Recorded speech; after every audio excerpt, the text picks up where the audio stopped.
Buenas tardes, bienvenidos un día más a las claves de la semana de Estados Unidos, que contamos como siempre con la inestimable colaboración de Héctor Chamizo, que además, ojo, tendremos a Héctor Chamizo a partir del miércoles, ahora le daremos buenos días a Héctor, a partir del miércoles lo tendremos ni más ni menos que en Wall Street, cubriéndonos toda la actualidad en su canal de Twitch, también lo tendremos en Serenity Markets y tiene un contenido excepcional que tendrá a partir del miércoles o jueves, ¿no, Héctor? Sí, así es. El miércoles ya me toca coger el avión, coger las maletas, irme para allá. Voy a estar 15 días con muchas cositas ya cerradas, contenido que no os podéis perder, por supuesto, ni en mi canal de Twitch, ni en YouTube, ni redes sociales y, por supuesto, lo contaremos también por aquí en Serenity Markets en esta colaboración tan fantástica que tenemos y os iré actualizando. Va a ser una experiencia fantástica para ver cómo se está viviendo todas estas perspectivas y lo que está sucediendo con los bancos allí en el corazón financiero y también qué se palpa en la economía real. Voy a intentar hablar con la máxima cantidad de personas posibles para que me cuenten cómo están teniendo su situación financiera a nivel hogares, ¿no? Que al final la micro es lo que más afecta y lo que al final se traslada a la parte de arriba. Esto ya sabemos que va de abajo a arriba y espero, pues lo que os digo, traeros el mejor contenido posible desde allí y generar valor añadido. Así que estad pendiente a mis redes sociales y a, por supuesto, mi canal de Twitch, que me encontráis por Héctor Chamizo, como bien sabéis los que me conocéis.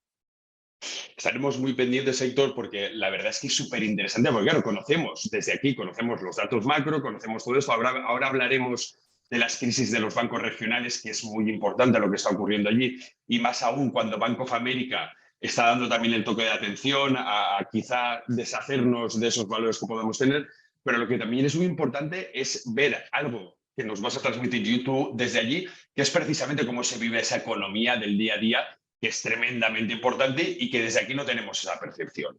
Pero bueno, lo que comentabas antes, que me resulta muy interesante, es precisamente esa crisis en los bancos regionales, porque además tenemos datos de que Silicon Valley Bank ha sido comprada finalmente por un precio de derribo, un precio irrisorio, pero por lo menos ya tenemos ahí una salida para ese banco.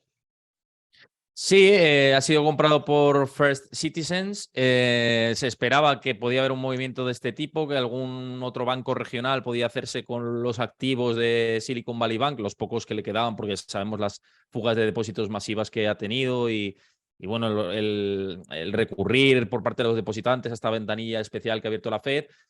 Pero yo creo que esto viene derivado también de la reunión que tuvo el viernes Janet Yellen de urgencia a puerta cerrada, de la que no hemos conocido muchas noticias, pero ahora sí que justo el lunes hemos conocido esta novedad y parece que puede venir derivado de una presión o un empuje por parte del Tesoro americano a vamos a intentar solucionar y a tranquilizar las aguas. Esto ha producido que Wall Street, los futuros y la mayoría de los mercados se encuentren en positivo, estén en verde, cierta tranquilidad, aunque hay que decir, Juan, que ni mucho menos la partida está ganada. Esto es un soplo de aire fresco dentro de la dinámica tan adversa que estábamos teniendo, pero recordemos que sigue habiendo fugas de depósitos de los principales bancos regionales en Estados Unidos. Hemos tenido datos este fin de semana también de muchos bancos de inversión que publicaban los flujos de estos depósitos y cómo la mayoría se están yendo y cómo los fondos del mercado monetario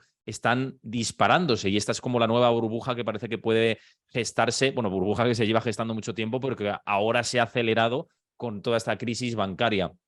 Para mí, si me preguntas, yo creo que la herida nos ha cerrado. Es un paso adelante las medidas que se han tomado, pero al final no dejan de ser parches del corto plazo y yo creo que lo que está buscando el mercado es bajada de tipos de interés. Los futuros sobre fondos federales están descontando bajadas de tipos a partir de junio, julio y la Fed sigue diciendo que no va a bajar tipos, que tiene que luchar contra la inflación, aunque lo está siguiendo de cerca todo lo que está pasando por los bancos, con los bancos. Si no da señales hacia esa dirección, sí que puede haber más tensionamiento dentro del sistema financiero porque, insisto, el inversor institucional lo que quiere ahora y lo que está buscando es vamos a la calma. Y si no van a la calma porque se alivien las condiciones de financiación, ahí podemos volver a tener problemas y podemos volver a generar más miedo. Esto, ya digo, me temo, por desgracia, que no hemos visto el último capítulo.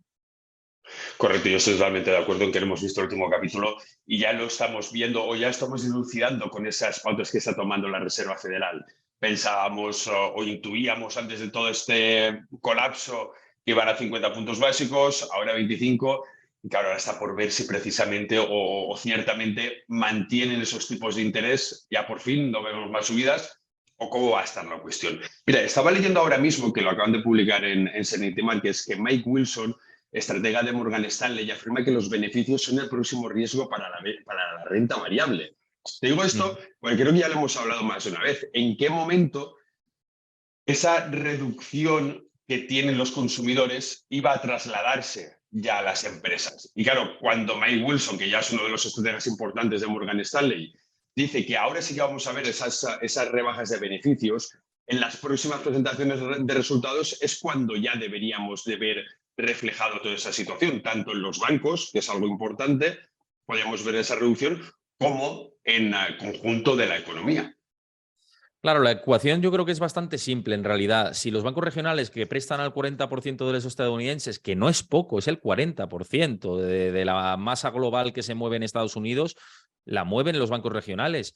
Si los bancos regionales ahora van a poner unos estándares crediticios mucho más severos con todo esto que ha pasado y van a conceder créditos de una forma más selecta, esto se termina trasladando en la economía real. Recordemos que el estadounidense medio, la mayoría ha tirado de ahorros pandémicos y de endeudamiento vía tarjeta de crédito o vía de préstamos por parte de estas entidades. Si ahora se restringen el acceso a esa financiación porque le hemos visto las orejas al lobo con lo que ha sucedido con First Republic Bank, esto al final que se traslada en menos flujo de capitales, menos flujo de dinero, menos flujo de financiación, que al final repercute sobre las compañías, muchas de ellas que tienen que tirar de deuda para seguir subsistiendo, por ende se traducirá en un aumento del desempleo para aquellas empresas que vivan de la financiación para tirar adelante, proyectos que a lo mejor iban a movilizar dinero, que dicen, bueno, vamos a esperar a ver cómo va todo esto y dejan su dinero en caja esperando a ver qué pasa, y paralización al final de la economía, por tanto, recesión económica,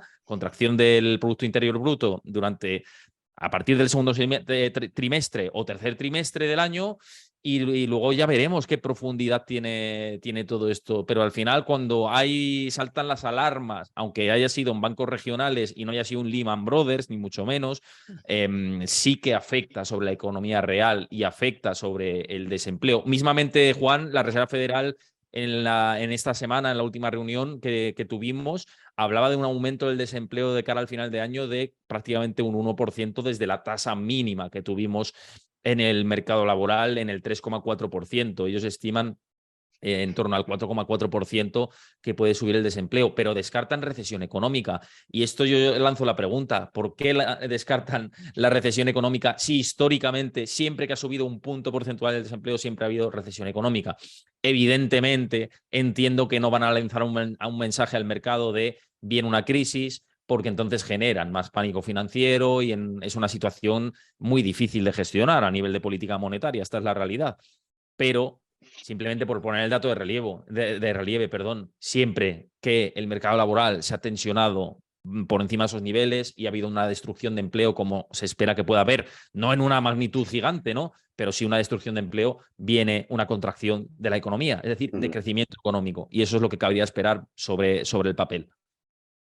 Claro, y además ahí, hilando con lo que tú dices, no lo dice la FED directamente, pero Casari, que es de la FED también, dice que ese escenario de tensión en los bancos regionales que hemos tenido en Estados Unidos nos acerca. O sea, no hablan que vaya una recesión, pero ya están dando puntaditas de que nos puede acercar una recesión. Claro, es lo lógico y es lo normal, es lo más. Mira, además esta semana tenemos datos del PIB en Estados Unidos el jueves, ¿verdad? Sí, Pues claro, la esos última datos... revisión. Sí, de la última No, no, revisión del no. cuarto trimestre, sí, de la última revisión del cuarto trimestre del año pasado, vamos a ver qué dato definitivo sale. Va a salir un dato fuerte, seguramente.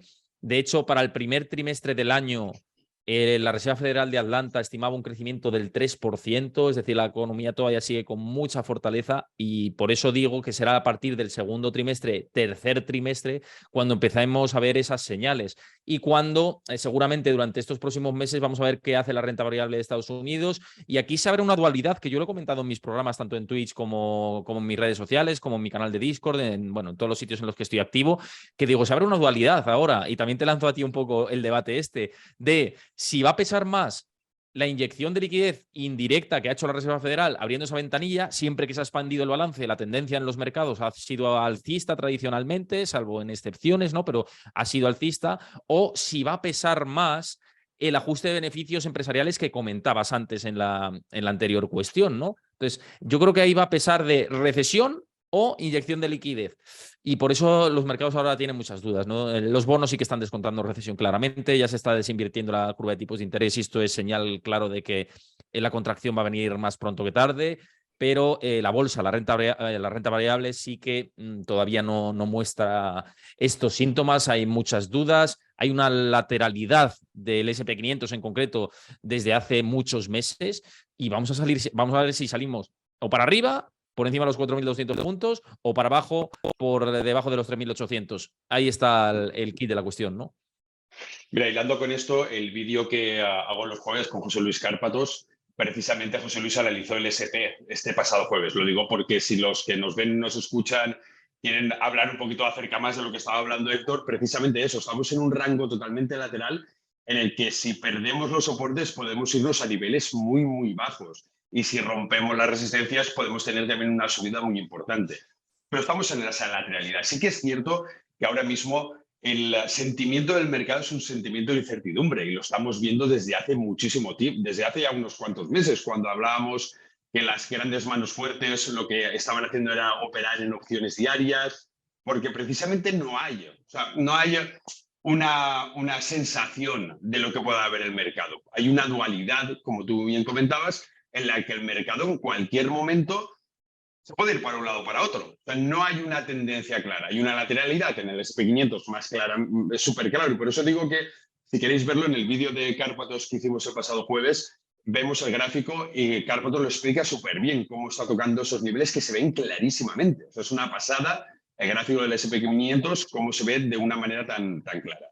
Y claro, en cualquier momento nos puede salir un cisne negro, como vimos en Silicon Valley Bank, o podemos tener una noticia positiva que puede salir de Dios sabe dónde. Pero, claro, lo más lógico y quizá lo más normal, viendo en que esos beneficios que van a tener las empresas van a decaer, es lógico también que vaya ocurriendo, también podemos acontecer, y esto ya se ha hablado lo hemos hablado quizá muchísimas veces, en el que quizá en este segundo trimestre podemos ver un pequeño tirón bajista de las acciones empresariales, de los conjuntos de empresas, que puede hacer una toma de beneficios también en los bancos y quizá después, cuando se calme un poco toda esta cuestión de las presentaciones de resultados, la inyección de liquidez es la que haga que las acciones remonten y de cara a final de año podamos tener un final de año positivo. No sé, esto es mi opinión, ¿eh? Sí, es una lectura bastante plausible, viendo lo que tenemos ahora. De hecho, mismamente Michael Hartner, que es el estratega jefe de Bank of America de renta variable, él hablaba de que los 3.800 puntos es como la referencia por abajo y los 4.200 puntos por arriba, y que en función de lo que termine haciendo el índice, pues es que lo que has dicho, ¿no? Y invito también por mi parte a que veáis ese vídeo de José Luis Cárpatos, que es un gran maestro, todos lo sabemos, ¿no? Y si rompen los 3.200 por abajo, pues ahí a saber, ¿no? Generalmente tenderá a visitar mínimos en 3.500 puntos y ya veremos si más abajo, y por encima pues también tiene mucho trecho de subida. Estamos en un momento de mucha incertidumbre, de que cualquier dato puede ser muy sensible. Este viernes tenemos la publicación del PCE, que son indicadores para ver cómo está evolucionando la inflación en Estados Unidos y que sigue muy de cerca la Reserva Federal. Si hay un dato muy malo, por ejemplo, del PCE, ¿qué papelón tiene la Fed, ¿no? Tiene un papelón importante con la crisis bancaria abierta y con la situación de la inflación, que a lo mejor no la controla. ¿Qué va a hacer? ¿Seguir subiendo de manera agresiva y entonces ya va a oler no a quemado, sino a ultra quemado en Estados Unidos? Si sale un dato bueno, pues reafirmará su posición de tener más margen de maniobra, más mano izquierda, pero en el caso de que ese dato salga mal, ojo, a ver qué hace la Fed. Tiene un papelón tremendo. Entonces, vamos a conocer ese dato el viernes. Estad muy pendientes antes de la apertura del mercado americano. Y, por supuesto, lo estaré contando yo, y in situ desde allí de Estados Unidos, que, como hemos dicho al principio del programa, pues seguramente os pueda trasladar mucha información de allí de primera mano.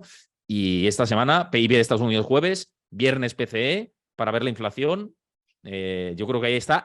Hablando de que estas acciones, las claves de Estados Unidos, pues a no ser que surja algo con los bancos, que Es muy posible que también pueda pasar esta semana, ya veremos. De momento, las aguas a esta misma hora están muy calmadas, pero a veces vuelve el oleaje y puede generarse más turbulencias. Pero si no surge nada por ese lado, el dato de inflación del viernes y el PIB de Estados Unidos el jueves, las claves, sin duda, de la semana de Estados Unidos. Y las claves las conoceremos con Héctor desde el propio Wall Street, desde el propio Estados Unidos. Así que no os perdáis su canal de Twitch, su canal de YouTube, todas las redes sociales. Aquí en Serenity Markets también lo tendremos. Pequeño espacio, pero bueno, lo aprovechamos también de su presencia. Héctor, muchísimas gracias, buen viaje y vamos a estar súper atentos a todo lo que nos puedas contar desde la otra parte del océano. Muchas gracias a ti y ahí estaremos, al pie del cañón. Venga, hasta luego.